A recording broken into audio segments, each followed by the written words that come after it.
आज हम उर्दू फारसी के नाम चिन्ह, कवि या आप शायर कह सकते हैं, इनका जीवन परिचय जानने का प्रयास करेंगे। देखिए, इनका जो वास्तविक नाम फिराक गोरखपुरी नहीं था। फिर इनका वास्तविक नाम क्या था? इनका वास्तविक नाम था रघुपति सहाय। लेकिन ये शायर के रूप में अपना उपनाम क्या लिखते थे? फिराक लिखा करते थे। और इनका जो जन्म है वहाँ गोरखपुर में हुआ था।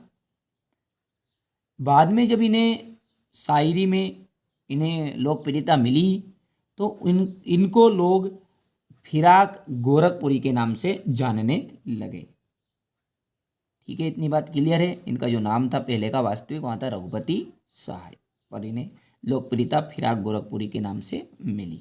तो यहाँ उर्दू और फारसी के नाम चिन्ह शायर फिराक गोरखपुरी का जो जन्म है वहाँ 28 अगस्त 1896 में हुआ था।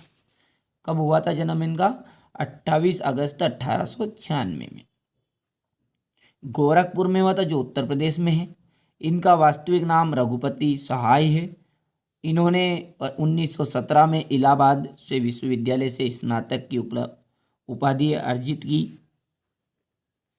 तथा 3 मार्च को ये 1993 में दिल्ली में उर्दू शायरी के चमकते सितारे की मृत्यु हुई तथा 3 मार्च 1983 में। देखिए, कवि जीवन परिचय के अंतर्गत आप सिर्फ एक तो जन्म, इनके बारे में थोड़ी बहुत जीवन के बारे में जानकारी, कहाँ से पढ़ाई की, कौन कौन से सम्मान उपलब्ध लिए इन्होंने, ये सब आप चीज़ लिख सकते हैं। मैंने छोटा सा रूप में लिखा है। तो बढ़ते हैं इनकी रचना की ओर। रचनाएं इनकी रंगे शायरी, गुले नगमा, साधु और कुटिया, सत्यम शिवम सुंदरम, सरगम। तो रचनाएं कौन कौन सी हैं इनकी? रंगे शायरी, गुले नगमा, साधु और कुटिया, सत्यम शिवम सुंदरम, सरगम आदि। ठीक है, अब बढ़ते हैं भाव पक्ष की ओर। देखिए, भाव पक्ष का मतलब इनका भाव कैसा था।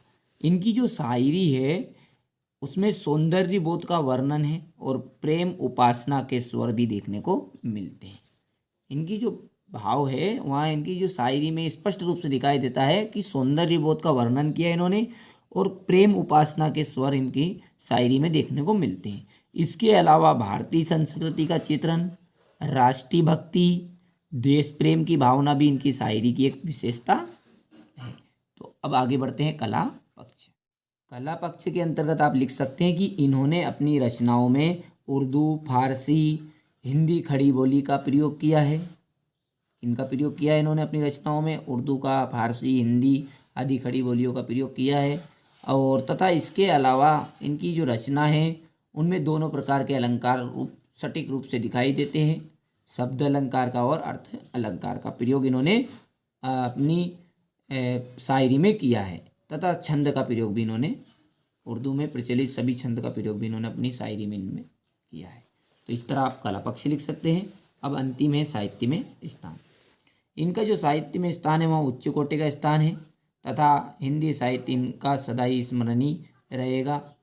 सिंपल सी बात है, साहित्य में स्थान आप कैसा भी लिख सकते हैं, सटीक है, इनका उच्च स्थान है, सर्वश्रेष्ठ स्थान है, आदित्य स्थान है, एक विशिष्ट स्थान है, किसी भी तरह आप लिख सकते हैं। अब आप यहाँ से स्क्रीनशॉट लीजिए। इसके बाद में यहाँ से इनकी रचनाएं, फिर आएगा भाव पक्ष, फिर कला पक्ष और अंतिम है साहित्य में स्थान।